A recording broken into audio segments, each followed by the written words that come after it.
Well, Canada, we did it. We officially broke the job market. We crushed affordability and somehow convinced half of the country this is totally normal. We've got university grads folding t shirts at the mall, families living in basements with their adult kids, and politicians still smiling into cameras saying the economy is resilient. Meanwhile, unemployment just hit 7%, the highest it's been since 2016 if you exclude the pandemic years. But sure, everything's fine. No problems at all. Just ignore the fire behind the curtain. You're going to want to stick around until the end of this video because I'm about to walk you through the data, the damage, and the downright deception happening in this country right now. But before we dive in, tap like if you're sick of being gaslit by fake headlines, hit subscribe so you don't miss content like this, and share this with someone who's starting to realize maybe it's not just them, it's the system. Let's go. Let's start with the stat they buried under 14 layers of spin. Canada's unemployment rate jumped to 7% in May. That's not a blip, that's a trend. And according to StatsCan, the number of unemployed Canadians is now 1.6 million. 1.6 million. And it's not just that people are losing jobs, it's that they can't find new ones. And the average time spent unemployed is now 21.8 weeks. That's 6 months. Nearly half a year of job hunting, resume tweaking, and sorry, we've gone with someone else emails.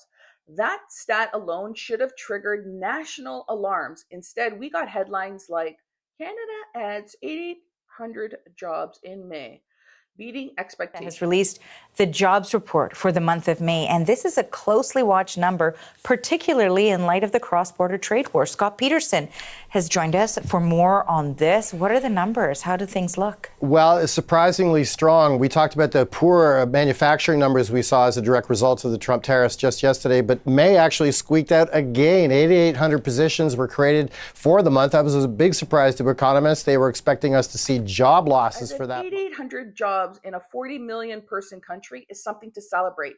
That's like tossing a bag of ice cubes into a forest fire and calling it climate policy. Douglas Porter, BMO's chief economist, didn't sugarcoat it. He called this a loud warning bell and said the job market has flipped from can't find workers to can't find work. The manufacturing sector is under intense strain. Trade uncertainty is making everything so much worse. The only real job growth came in the retail and wholesale trade, which is code for summer students, part-time cashiers, and do you want to sign up for a points card gig? Meanwhile, industries that actually build things, manufacturing, transportation, warehousing, did decline. We're adding service jobs and losing skilled ones. We are growing. One of my clients has 2 adult kids. One's got a degree in marketing, the other's in trades. Both still live at home. Why? Because neither of them can find steady work. They've sent out dozens of applications with no traction. And it's not like they're unmotivated, they're boxed out. Their mom told me, I thought by now they'd be moving on with their lives, but it feels like they're all stuck. Meanwhile, Desjardins is forecasting 0 to 0.5% of GDP growth in the second quarter. And even that may be too optimistic because Ontario is seeing tariff-related job losses in trade-sensitive regions. Our entire trade foundation is wobbling. Canada posted a 7.1 billion trade deficit in April, and Windsor's unemployment is now at 10.8% and Oshawa's at 9.1%. Toronto's at 8.8%. This isn't a small town crisis. It's our major cities bleeding out. And what's Ottawa's response? Crickets. And Mark Carney out in Switzerland talking about climate risk and AI while people here are choosing between paying a mortgage or buying more groceries. And don't forget, the federal budget's delayed until the fall because when people are hurting, the best thing to do is take a break. Let's talk about housing. I had a couple with dual income, good credit, no debt, get denied for a mortgage. Even with a combined income of 160,000, they couldn't pass the stress test. They've postponed their wedding, paused family planning. They told me they feel like they're renting adulthood.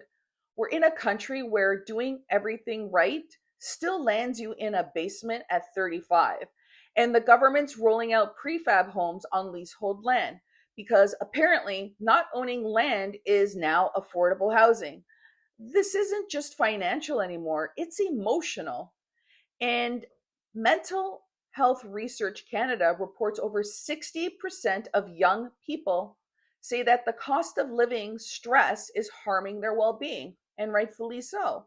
One mom actually just told me that her daughter won't even apply for jobs anymore. She said, "What's the point? I can't win." This isn't laziness, this is learned hopelessness.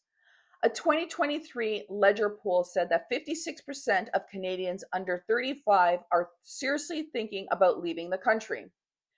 I personally know someone who already left for Costa Rica, and he said to me, "I needed to go somewhere where I felt like a person again." And Canada used to be that place people ran to for a better life. Now it's the thing they're trying to escape. Meanwhile, the Bank of Canada is tiptoeing around interest rate cuts. Economists are predicting up to 75 basis points worth of cuts this year, and headlines are still pretending the worst is over. And it's not. This isn't a dip. This is structural unraveling. We can't build a future on denial. We can't solve a crisis by hoping people stop noticing. And Canadians are noticing. Many are noticing. I can see that clearly through my comment section because they're living it. If you made it this far, thank you so much. Tap like, hit subscribe, share this with someone who needs to know you're not imagining it, you're not weak, you're not failing.